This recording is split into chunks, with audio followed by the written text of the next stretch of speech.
신명기 16장에는 이스라엘의 3대 절기에 대한 말씀이 나옵니다. 그리고 읽은 본문은 초막절에 대한 말씀입니다. 이스라엘의 3대 절기에 공통적으로 해당되는 내용이 몇 개 있습니다. 그 중에 하나는 매 절기 때마다 하나님께 자원하는 예물을 드리라는 것입니다.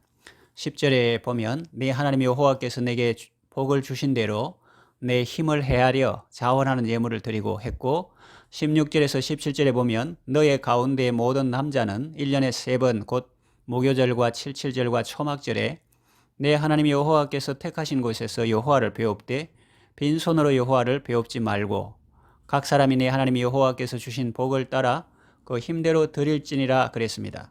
자, 그렇다면 힘대로 드리라는 이 말씀의 의미가 무엇일까요? 살펴보면서 함께 은혜를 받겠습니다. 첫째로 받은 복에 대해서 구체적으로 감사하라는 것입니다. 하나님이 우리에게 예물을 드리라고 하신 이유가 무엇일까요? 무엇이 부족하거나 없어서일까요? 아닙니다. 하나님은 천지 만물의 창조자십니다. 땅과 거기 충만한 것과 세계와 그 가운데 거하는 자는 다 여호와의 것입니다. 하나님은 우리가 가진 것을 탐내는 분도 아닙니다. 그럼 왜 예물을 드리라고 하셨을까요? 그것은 우리의 유익을 위해서입니다. 빈손으로 여호와를 배웁지 말라는 이유는 하나님께서 각 사람에게 이미 복을 주셨기 때문입니다. 하나님께서 주신 복을 복으로 인정하지 않고 원망 불평하는 사람은 있어도 하나님께 복을 받지 않은 사람은 아무도 없습니다. 하나님의 은혜를 받지 않은 사람은 아무도 없습니다. 지금 살아있다는 것 자체가 하나님의 은혜입니다. 하나님은 선인에게나 악인에게나 햇빛과 공기와 피를 주셨고 그 외에도 많은 은혜를 베푸셨습니다. 그것을 헤아려 보고 구체적으로 감사할 때 하나님께서 기뻐하십니다. 뭉뚱그려 감사하는 것보다는 절기를 제정하신 목적이나 취지에 맞게 감사하는 것이 좋습니다.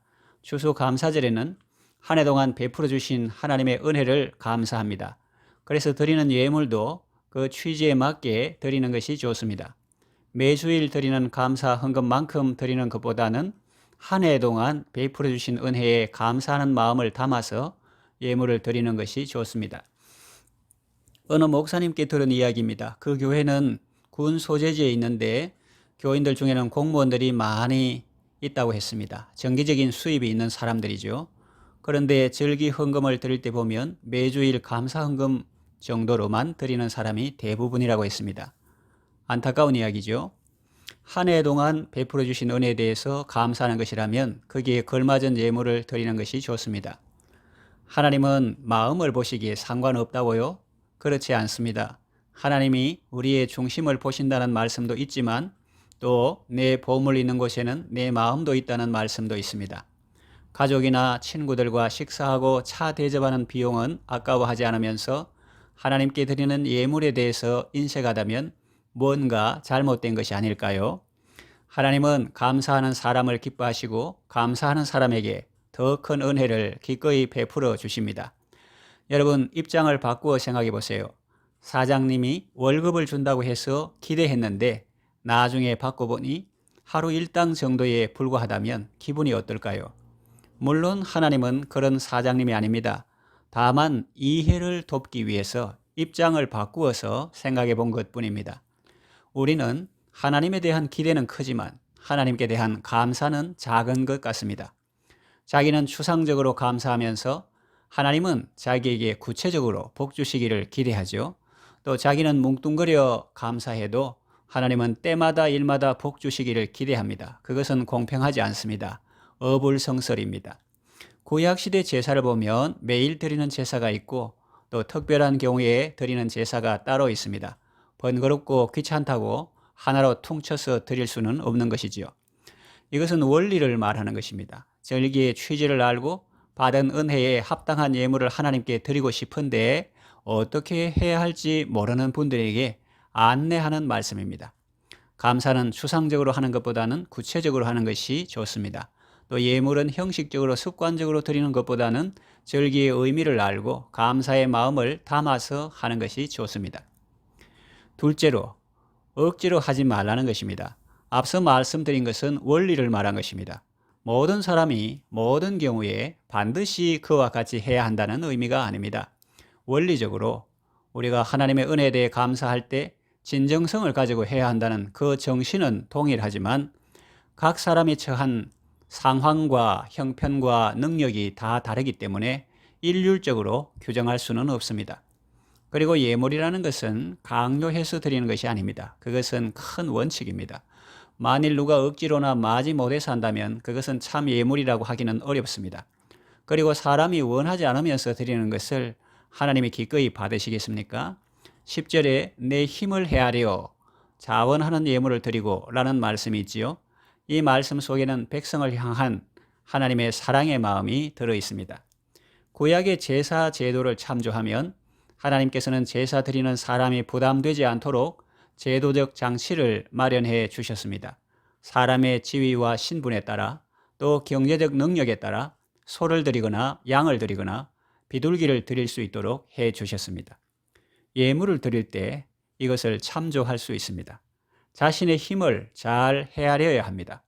자원하는 마음으로 드리는 것이 중요합니다. 예물을 드릴 때 감사하는 마음을 잃지 않는 것이 중요합니다. 너무 무리해서 드리고 원망하는 것보다는 정말 감사하는 마음으로 자기가 할 수 있는 그 믿음의 분량대로 자기 힘 닿는 대로 드리는 것이 중요합니다.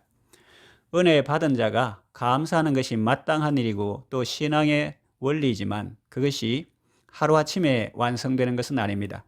물론 하나님의 은혜로 단번에 변화되는 사람도 있지만 훈련을 통해서 서서히 이루어져 가는 경우가 대부분입니다.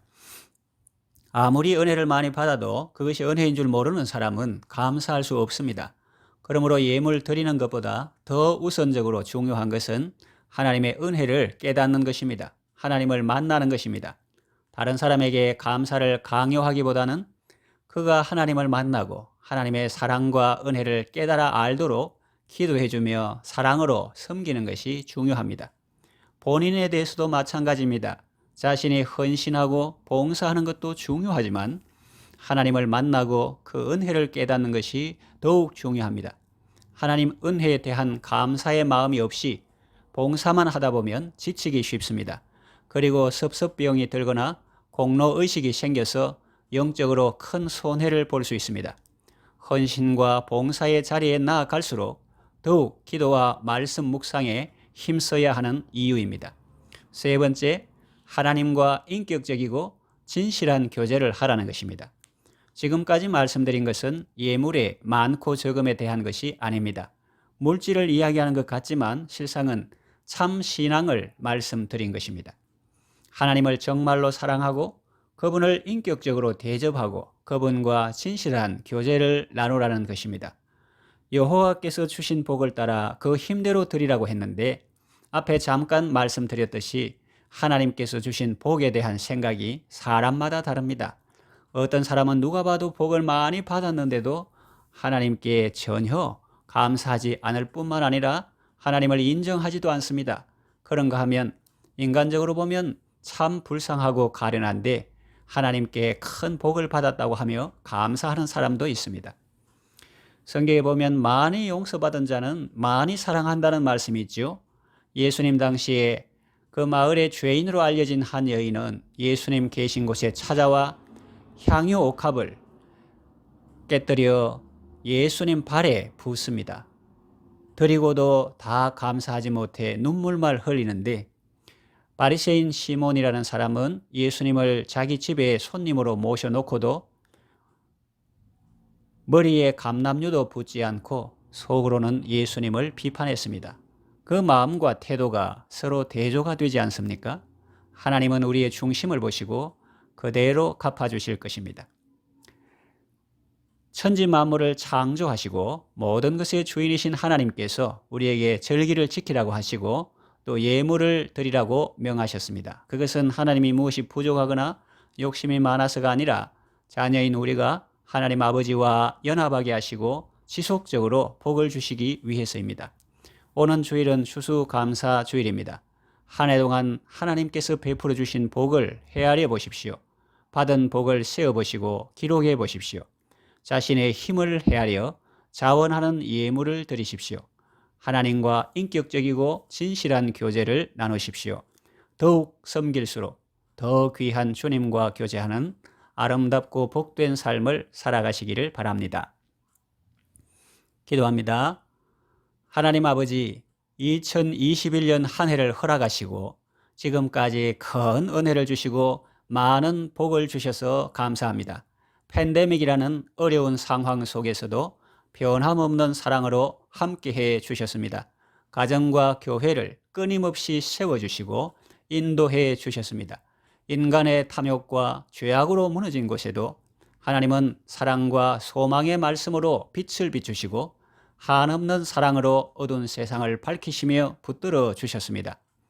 받은 은혜와 복은 많은데 드린 것은 적고 감사하는 마음도 적습니다. 불쌍히 여기시고 구원받은 성도로서 합당한 감사의 삶을 살게 하소서. 형식적인 드림이 아니라 마음 담긴 드림이 되게 하시고 추상적인 감사가 아니라 구체적인 감사가 되게 하소서.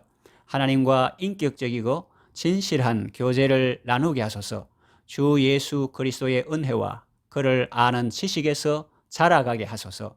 예수님의 이름으로 기도합니다. 아멘.